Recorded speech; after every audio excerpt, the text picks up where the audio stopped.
Yes, yes, Wisdom Foragers here, out on another adventure, on another mission, seek and find. Today, we're going to be reflecting on what would it have been like going back 500 to 1,000 years ago, living somewhere like the UK. How would you have found your food?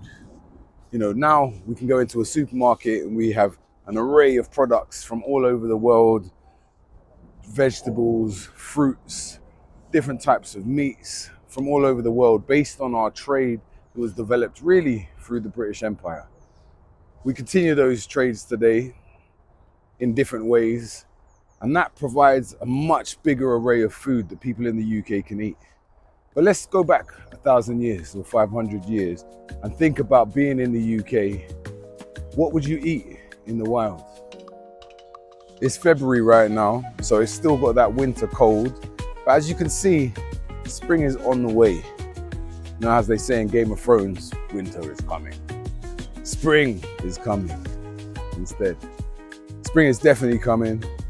We can start seeing new shoots coming through in the ground and on the trees.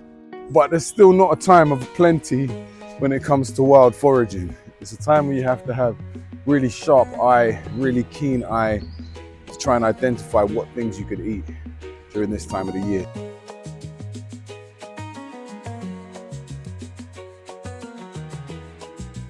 That said, what would you eat during the winter months? November, December, January, February. How would you find food that you could eat? Would you hunt for small birds or for game like deer and wild boar? Would you look for pigeons and different birds that you could eat? But what kind of vegetables would you pick? When you come out into nature like this and you look around, how do you identify the things that you can eat?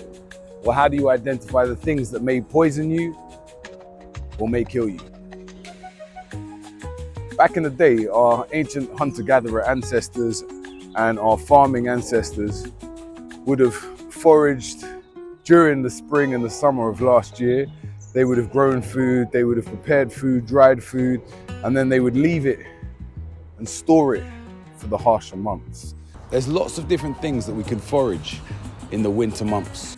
It's a harder time to find food, but we can still look out for things like roots and tubers, wild garlic bulbs, burdock root, dandelion root. We can look for winter greens like chickweed and sorrel, hairy bittercress. We can look for things as it's coming closer to spring like wild garlic. There's different types of mushrooms that are key to forage during these cold times, like wood ear mushrooms or velvet shank mushrooms. Now here is a mushroom that I do identify because I've foraged for it in the past. Again, these are really small, so they're not ideal for foraging yet. But here we have wood ear. Check these out. They often come in much darker variations, but they're called wood ears is one colloquial name for them because they literally look like ears growing off the side of the wood. What was that you say? A wood ear? But can you imagine how hard it would have been 1,000 years ago, 500 years ago, if you hadn't stored food during the summertime and prepped yourself for the winter months? During this time of the year, it's really hard to find a lot of sustainable food. And you can find it. As you can see, that there's different greens, there's different wild plants. You can find certain tubers, maybe some nuts, maybe some mushrooms. But can you imagine every day going out trying to look for food to eat, to provide food for your family on that day? Aha, over here I found some more good old wood ear, and these are actually bigger than the last lot I just found. Let me show you.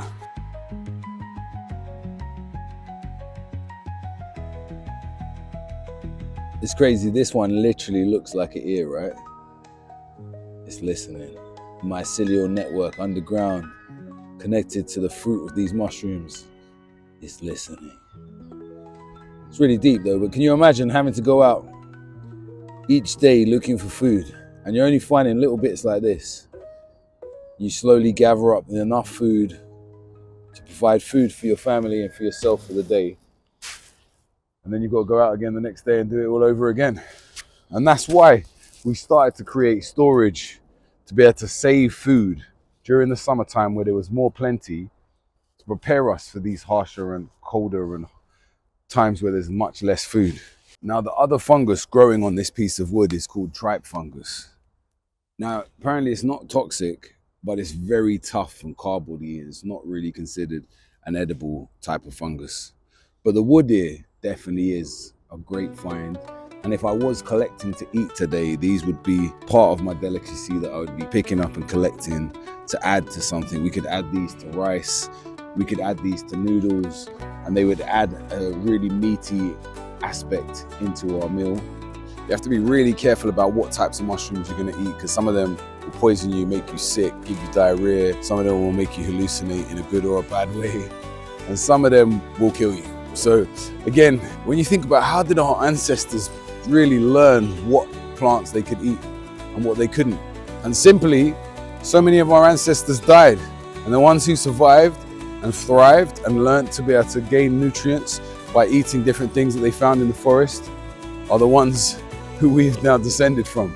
The ones who died were the ones who gave us that knowledge and insight of what to eat and what to not eat.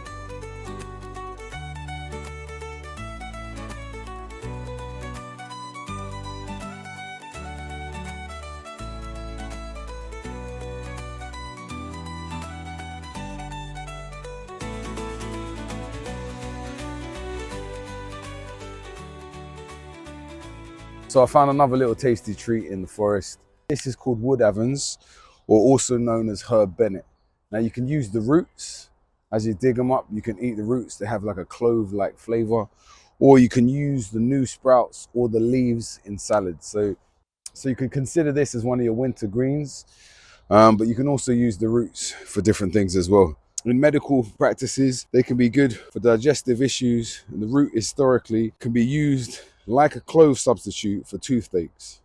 You ever gone into a forest and gone off the beaten track and got lost? Yeah, well, I like to think we're never lost, we just don't know where we are. So you just got to keep looking until you find your way again. And pleasingly, I found my way back to the path.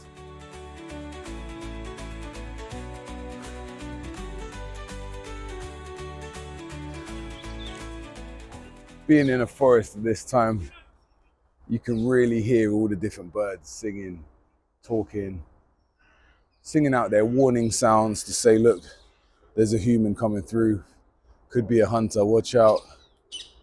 But equally, they're also communicating with one another, mating calls, just general communication between the different birds. And right now, just looking around, I can see crows, magpies. I see one of the species that I love to see is the parakeets. Parakeets are an invasive species. Apparently somebody released some parakeets, or they escaped a few decades ago, and they've just done really well in this part of the world. They originally come from the Himalayas, so they're used to the cold and different warmer climates. You can really hear all the birds just wailing out. But yeah, the parakeets, they just spread. And obviously there was breeding pairs, and they just continued to multiply. And maybe more were released or escaped that found one another. And they've done really well, especially in London. And I believe that they're spreading across the UK. But I do love seeing the parakeets. They do add a little bit more tropical colours to the UK plants and wild fauna environments. So over here we can see beautiful new sprouts that appear to me to be bluebells. So over here we've got a real beautiful array of bluebells. In about a month's time, these are going to be all really beautifully lit up little blue flowers, and I'll come back and do another shot of them then. So over here, nestled in a little bed of growing bluebells, we can see a plant that's called cuckoo pint. Now this plant is actually poisonous, so it's not something that we want to eat. But when it's young, we sometimes can be mistaken for wild garlic. But remember, wild garlic has a very garlicky smell. So as we can see, this plant is a good example that spring is on its way as these new leaves sprout up through the earth. But this is not edible, and we don't recommend eating it because it can make you very sick, vomit, have breathing issues, and cause fatality in more unfortunate cases. So another sign of late winter is these daffodils growing up over here. So these wild daffodils are growing, they're breaking through. They're growing right next to some wild bluebells. They haven't started to bloom yet, but they're a great example that we're in the end of winter and that spring is on its way.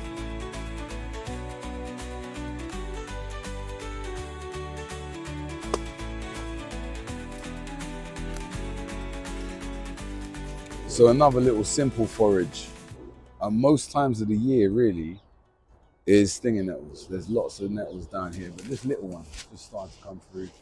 Obviously not all times of the year, so if there's snow on the ground, there ain't gonna be no nettles. But we can gather up these nettles and make a nice nettle tea that's got lots of good nutrient healing properties within it. Nettle tea has lots of anti-inflammatory properties. It supports kidney health. And nettles tend to be rich in vitamins A, C, K, and B. They're really good for boosting the immune system, especially during those winter months or in the autumn as we're heading to the winter months. It's really good to drink nettle tea to boost your immune system, helps with digestion, and it improves circulation, and generally a good, nutritious drink for cleansing and supporting the body's development. Wait until we come back here in the spring. All of this is just going to be lit up with bluebells. It's going to look really beautiful. That blue color busting through the green and the brown of the woodlands. It's a really joyful element of spring. It's like nature starts to sing and celebrate with colors to say, spring is here, the sun is coming. Life is more abundant again. So my battery's about to run out, but I hope you've enjoyed a little look into winter foraging out in the woodlands. It's hard to find stuff, but there's stuff here to be found if you have the eye for it. Let me know what you'd like to see more of, and if you'd like to see me start cooking some of the things that we found. And let's keep building. Keep living life like an adventurer, walking with that philosopher's key, questioning truth, seeking knowledge and insight like a detective, and most importantly, embracing life in all its beauty. Have a good day. We love life like adventurers, wild and free. We question and discern with a philosopher's key. We seek out the truth where the mysteries hide, with the courage of warriors through earth, sea, and sky.